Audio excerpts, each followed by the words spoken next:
بسم اللہ والصلاة والسلام علی رسول اللہ اما بعد۔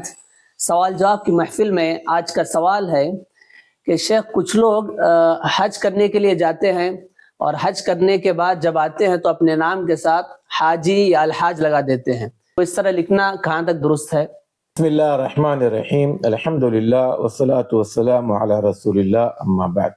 دیکھیں، حج ایک عبادت ہے اور حج کر آنے کے بعد حاجی لکھوانا یا اپنے آپ کو حاجی کہلوانا، یہ ہم کسی کی نیتوں پر بات نہیں کرتے، لیکن ایک طرح کی وہ نمائش لگتی ہے۔ جی ہاں، اور یہ رواج میں سمجھتا ہوں شاید ہمارے پاس بر صغیر میں ہی پایا جاتا ہے۔ عرب دنیا میں پایا جاتا ہے، لیکن کہاں؟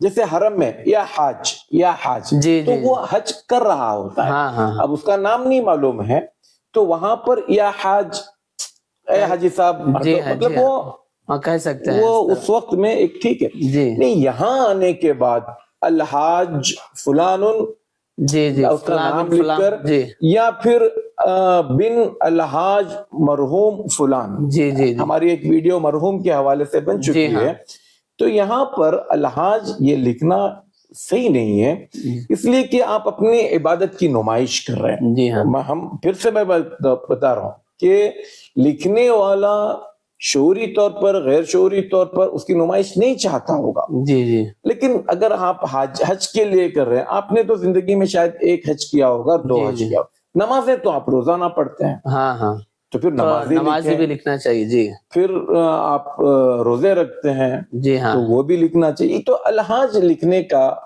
کوئی تک نہیں بنتا ہے۔ تو انسان کو اپنی یہ عبادتیں خفیہ رکھنا چاہیے۔ بل مان لیجئے عرب میں ایسے بہت سارے علماء ہیں، جیسے شیخ عبدالعزیز بن صالح آل شیخ جو مفتی ہیں سعودی عرب کے، انہوں نے تقریباً میرے اپنے اندازے کے مطابق قریب 30 سال تک تو امیر الحج رہے۔ اب وہ اپنے آپ کو الحاج نہیں لکھتے، جن کی زندگیاں پوری حج، ہر سال حج کرتے ہیں۔ ہمارا آدمی حج کر آتا ہے، وہ الحاج یا حاجی لکھتا ہے، تو میں سمجھتا ہوں یہ بھی ایک طرح کی نمائش ہے، اس سے گریز کرنا چاہیے۔ آپ حاجی ہیں، ٹھیک ہے، آپ نے حج اللہ کے لیے کیا ہے، اس کے بدلے اور اجر کی توقع آپ اللہ تعالیٰ سے رکھیے، تو اس طرح کی چیزیں نہ ہو۔ بلکہ اس بارے میں معذرت کے ساتھ اپنے ناظرین سے، ایک صاحب نے لطیفے کے طور پر یہ بات پیش کیا تھا کہ ایک صاحب کا کسی دکان والے پر قرض ادھاری پر مال اٹھاتے تھے، اور وہ دفتر مینٹین کرتے تھے جس میں وہ لکھا کرتے تھے کہ بھئی کب کیا لیے۔ تو جیسے ہی وہ حج کر واپس آئے تو گھر والوں نے بہت کچھ سامان لے رکھا تھا ان کے حج پر جانے کے بعد، واپس آنے کے بعد آتے انہوں نے کہا کہ وہ دفتر دو۔ دفتر دینے کے بعد وہ سمجھ گیا بندہ کہ شاید اب جو کچھ گھر والوں نے مہینہ 40 دن کے بیچ میں سامان لیا ہے اس کی شاید قیمت ادا کرنے کے لیے آیا ہے۔ تو آنے کے بعد بندے سے کہا میرا پیج نکالو، اس کا پیج نکالنے کے بعد کہا کہ اس پر لکھو الحاج۔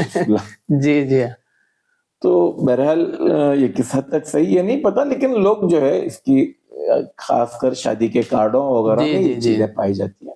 میں سمجھتا ہوں یہ چیزیں نہ لکھی جائیں تو بہتر ہے۔ آپ کی اپنی عبادت تھی، اللہ تعالیٰ اس کو قبول کرے، اور اس عبادت کی اس طرح سے لوگوں کے سامنے چرچا ہونا یا اس کو باقاعدہ لکھوانا صحیح نہیں ہے۔ اللہ تعالیٰ ہمیں اس طرح کی چیزوں سے پرہیز کرنے کی توفیق عطا فرمائے۔ جزاکم اللہ خیر، جزاک اللہ یبارک فیکم۔ اسی پر ہم اپنی گفتگو ختم کرتے ہیں۔ والسلام علیکم ورحمۃ اللہ وبرکاتہ۔